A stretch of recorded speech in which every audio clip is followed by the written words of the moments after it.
জবানের 1 নম্বর সবচাইতে বড় বিপদ হলো জবান দিয়ে কুফরি কথা বাহির হয়। জবান দিয়ে কুফরি কথা বাহির হয়। কুফরি কথা বাহির হলে শেষ, দুনিয়াও বরবাদ, আখিরাতও বরবাদ। জবান দিয়ে শিরিকি কথা বাহির হয়, এটা জবানের বড় বিপদ। জবানে যদি এমন কোন শিরিকি কথা বাহির হয়, অবস্থা খুব খারাপ। মাঝে মাঝে মানুষ কয় আমার উপরে আল্লাহ, জমিনে আমার ছেলেটা ছাড়া আর কেউ নাই। এই কথাটা শিরিকি কথা। আল্লাহর সাথে ছেলেকে সম্পৃক্ত করা যাবে না, আল্লাহর সাথে জমিনে কাউকে সম্পৃক্ত করা যাবে না। এখন মানুষ বলি ফেলছে, হে জবানেতে বলি ফেলছে, এইটা জবানের বিপদ, কথাটা বিপদ, বিপজ্জনক কথা। তাকদীরের ব্যাপারে বিপজ্জনক কথা বলি ফেলায়, মানুষ মারা গেলে শপথ না ধরে বিপজ্জনক কথা বলি ফেলায়। অনেক সময় শিরিকি কথা, কুফরি কথা জবান থেকে বের হয়ে যায়, এটা জবানের বড় বিপদ। একটা কুফরি কথা বের হইলে ওয়ামাই ইয়াকফুর বিল ঈমানি ফাকাদ হাবিতা আমালুহু, সূরা আল মায়েদার 5 নম্বর আয়াত। যদি কেউ একটা কুফরি কথা বের করে, তার জীবনের সব আমল নষ্ট হয়ে যায়। কত বড় ভয়ঙ্কর জিনিস! একটা শিরিকি কথা বাইর হইলে তার আমল সব নষ্ট হয়ে যায়। তাহলে জবানের বড় বিপদ, জবানে যেন কোনোদিন শিরিকি কথা, কুফরি কথা জবান থেকে বের না হয়। এই জন্য আল্লাহ বলছে কুলু কাওলান সাদিদা।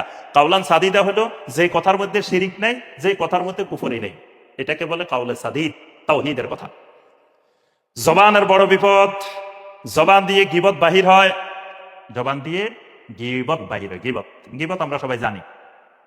কোন ব্যক্তির অনুপস্থিতিতে সত্য কথা, মানে তার ঘটনাটা সত্য, কিন্তু তার অনুপস্থিতিতে আমি মানুষের কাছে বলে বেড়াইতেছি যেটা তিনি বলাটা পছন্দ করে না, এরকম জিনিস যখন পিছনে বলে বেড়ায়, এটার নাম গীবত। এটা হারাম, এটা কবিরা গুনাহ। আল্লাহ পাক কোরআনে কারিমে সূরা আল হুজুরাতের 12 নম্বর আয়াতে নিষেধ করেছেন, ওয়ালা ইয়াগতাব বা'দুকুম বা'দা, খবরদার একজন আরেকজনের গীবত করিও না। এটাকে মৃত ভাইয়ের গোশত খাবার সাথে আল্লাহ রাব্বুল আলামিন তুলনা করেছে। এই জঘন্য বিপদটা জবান থেকে বাইর হয়।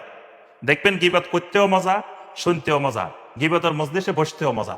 শয়তান ডাকে ডেকে নিয়ে আসে চারিদিক থেকে।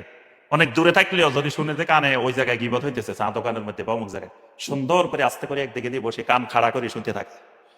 এটা শুনতেও মজা, কারণ শয়তান এটার মজা করে দেয়, সুশোভিত করে দেয়। এজন্য গীবত করা যেমন হারাম, গীবত শোনাও হারাম, গীবতের মজলিসে বসাও হারাম। গীবতের মজলিস হতে থাকলে আল্লাহ বলছে ফালা তাকউদু মাআহুম হাত্তা ইয়াখুদু ফি হাদিসিন গায়রিহি, এদের সাথে বসিও না, এখানে বসা যাবে না, আস্তে করে উঠে চলে আসতে হবে। অথবা কেউ যদি তোমার গীবত শোনায়, বলবা যে ঠিক আছে ভাই আসেন ওনার সামনে বলি কথাটা, অথবা আমি বলি দিমু এখন যাই, তাইলে আর গীবত করবে না। দেখুন যদি